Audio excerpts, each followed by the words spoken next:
ಯೆಹೋಶುವನ ಗ್ರಂಥದಿಂದ ವಾಚನ ಅಧ್ಯಾಯ 18. ಉಳಿದ ಪ್ರದೇಶಗಳ ಪಟ್ಟಿ.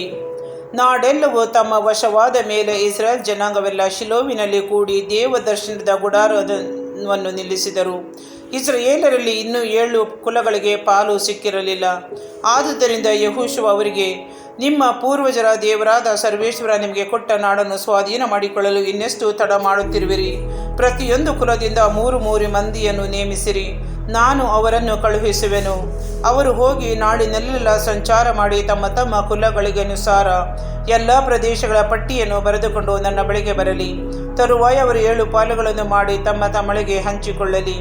ದಕ್ಷಿಣದಲ್ಲಿ ಯೆಹೂದ ಕುಲದವರಿಗೆ, ಉತ್ತರದಲ್ಲಿ ಜೋಸೆಫನ ಕುಲದವರಿಗೆ ಸ್ವತ್ತು ಸಿಕ್ಕಿದೆ, ಅದು ಅವರಿಗೆ ಇರಲಿ. ನಿಮ್ಮ ನಾಡನ್ನು 7 ಪಾಲಾಗಿ ವಿಂಗಡಿಸಿ ನನ್ನ ಬಳಿಗೆ ತರಬೇಕು.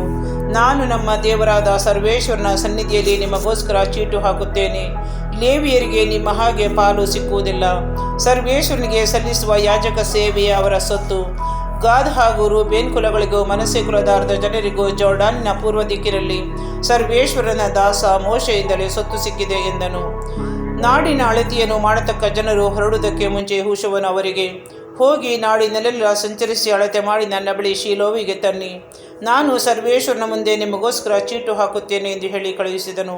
ಆ ಜನರು ಹೊರಟು ನಾಡಿನಲ್ಲೆಲ್ಲ ಸಂಚರಿಸಿ ಒಂದು ಪುಸ್ತಕದಲ್ಲಿ ಗ್ರಾಮ ನಗರಗಳನ್ನೆಲ್ಲ ಬರೆದು 7 ಭಾಗಗಳನ್ನಾಗಿ ಮಾಡಿ ಶೀಲೋವಿನಲ್ಲಿದ್ದ ಯೆಹೋಶುವನ ಪಾಳ್ಯಕ್ಕೆ ಹಿಂತಿರುಗಿ ಬಂದರು. ಯೆಹೋಶುವನು ಶೀಲೋವಿನಲ್ಲಿಯೇ ಸರ್ವೇಶ್ವರನ ಮುಂದೆ ಅವರಿಗೋಸ್ಕರ ಚೀಟು ಹಾಕಿ ನಾಡನ್ನು ಅವರವರ ಪಂಗಡಗಳಿಗೆ ಹಂಚಿಕೊಟ್ಟನು. ಬೆನ್ಯಾಮೀನ್ ಕುಲಕ್ಕೆ ಬಂದ ಪಾಲು. ಚೀಟು ಮೊದಲು ಬೆನ್ಯಾಮೀನ್ ಕುಲದವರಿಗೆ ಬಿದ್ದಿತು. ಅವರ ಗೋತ್ರಗಳಿಗೆ ಸಿಕ್ಕಿದ ಸ್ವತ್ತು ಯೆಹೂದ ಮತ್ತು ಜೋಸೆಫ್ ವಂಶಸ್ಥರ ಪ್ರಾಂತ್ಯಗಳಿಗೆ ಮಧ್ಯೆ ಇದೆ. ಅದರ ಉತ್ತರ ದಿಕ್ಕಿನ ಎಲ್ಲೆ ಜೋರ್ಡಾನ್ ನದಿಯಿಂದ ತೊಡಗಿ ಜೆರಿಕೋವಿನ ಉತ್ತರದಲ್ಲಿರುವ ಗುಡ್ಡದ ಮೇಲಿಂದ ಪಶ್ಚಿಮಕ್ಕೆ ಹೋಗಿ ದಿಣ್ಣೆ ಹತ್ತಿ ಬೆತವೀಲಿನ ಬಯಲಿನಲ್ಲಿ ಕೊನೆಗೊಳ್ಳುತ್ತದೆ. ಅಲ್ಲಿಂದ ದಕ್ಷಿಣಕ್ಕೆ ತಿರುಗಿಕೊಂಡು ಈಗ ಬೇತೇಲ್ ಎನಿಸಿಕೊಳ್ಳುವ ಲೂಜ್ ಊರಿರುವ ಬೆಟ್ಟಕ್ಕೆ ಹೋಗಿ ಅಲ್ಲಿಂದ ಇಳಿದು ಅಟಾರೋತದ್ದಾರಿನ ಮೇಲೆ ಕೆಳಗಿನ ಬೇತ್ ಹೋರೋನಿನ ಬಳಿಯಲ್ಲಿರುವ ಬೆಟ್ಟಕ್ಕೆ ಹೋಗುತ್ತದೆ. ಈ ಎಲ್ಲಿಯ ಪಶ್ಚಿಮದ ಮೂಲೆಯಾಗಿರುವ ಈ ಬೆಟ್ಟದಲ್ಲಿ ಅದು ದಕ್ಷಿಣಕ್ಕೆ ತಿರುಗಿಕೊಂಡು ಕಿರ್ಯಾತ್ ಬಾಳ್ ಎನಿಸಿಕೊಳ್ಳುತ್ತಿದ್ದ ಯೆಹೂದ್ಯರ ಕಿರ್ಯಾತಾರಿಮ್ ಎಂಬ ನಗರದಲ್ಲಿ ಕೊನೆಗೊಳ್ಳುತ್ತದೆ. ಇದೇ ಅವರ ವಂಶಸ್ಥರ ಪಶ್ಚಿಮದ ಎಲ್ಲೆ. ದಕ್ಷಿಣ ದಿಕ್ಕಿನ ಎಲ್ಲೆ ಪಶ್ಚಿಮದ ಮೂಲೆಯಾಗಿರುವ ಕಿರ್ಯಾತಾರಿಮಿನ ಪ್ರಾಂತ್ಯದಿಂದ ತೊಡಗಿ ನಬ್ದೋಹ ಬುಗ್ಗೆಯ ಮೇಲೆ ಬೇನ್ ಹಿಮ್ಮೋನ್ ಕಣಿವೆಯ ಈಚೆಗೂ ರೆಫಾಯಿಮ್ ಕಣಿವೆಯ ಉತ್ತರದಲ್ಲೂ ಇರುವ ಬೆಟ್ಟದ ಅಂಚಿಗೆ ಹೋಗಿ ಅಲ್ಲಿಂದ ಇಬೂಸಿರ ಬೆಟ್ಟದ ದಕ್ಷಿಣದಲ್ಲಿರುವ ಬೇನ್ ಹಿನ್ನೋಮ್ ಕಣಿವೆಯ ಮಾರ್ಗವಾಗಿ ಏನ್ ರೋಗೇಲಿಗೆ ಬರುತ್ತದೆ. ಅದು ಅಲ್ಲಿಂದ ಉತ್ತರಕ್ಕೆ ತಿಳಿದುಕೊಂಡು ಇಳಿಯುತ್ತಾ ಏನ್ ಶೇಮೇಸ್ ಮೀಮಿನ ದಾರಿಯ ಎದುರಿನಲ್ಲಿರುವ ಗೇಲಿಲೋತ್, ರೂಬೇನನ ಮಗನಾದ ಬೋಹಜನ ಬಂಡೆ, ಆರಾಬನ ಉತ್ತರದಲ್ಲಿರುವ ಬೆಟ್ಟ, ಇವುಗಳ ಮೇಲೆ ಆರಾಬ ಎಂಬ ಕಣಿವೆ ಪ್ರದೇಶಕ್ಕೆ ಹೋಗುತ್ತದೆ. ಅಲ್ಲಿಂದ ಎಲ್ಲೆ ಬೇತ್ ಹೋಗ್ಲಾ ಎಂಬ ಊರಿನ ಉತ್ತರದಲ್ಲಿರುವ ಗುಡ್ಡದ ಮೇಲೆ ಲವಣ ಸಮುದ್ರದ ಉತ್ತರ ಮೂಲೆಗೆ ಹೋಗಿ ಜೋರ್ಡಾನ್ ನದಿಯು ಆ ಸಮುದ್ರಕ್ಕೆ ಕೂಡುವ ಸ್ಥಳದಲ್ಲಿ ಮುಗಿಯುತ್ತದೆ. ಇದೇ ದಕ್ಷಿಣ ದಿಕ್ಕಿನ ಸರಹದ್ದು. ಜೋರ್ಡಾನ್ ನದಿಯೇ ಅವರ ಪೂರ್ವ ದಿಕ್ಕಿನ ಸರಹದ್ದು. ಬೆನ್ಯಾಮೀನ್ ಗೋತ್ರಗಳ ಸ್ವತ್ತಿನ ಸುತ್ತಣ ಇದೇ ಎಲ್ಲೆ ಇದೆ.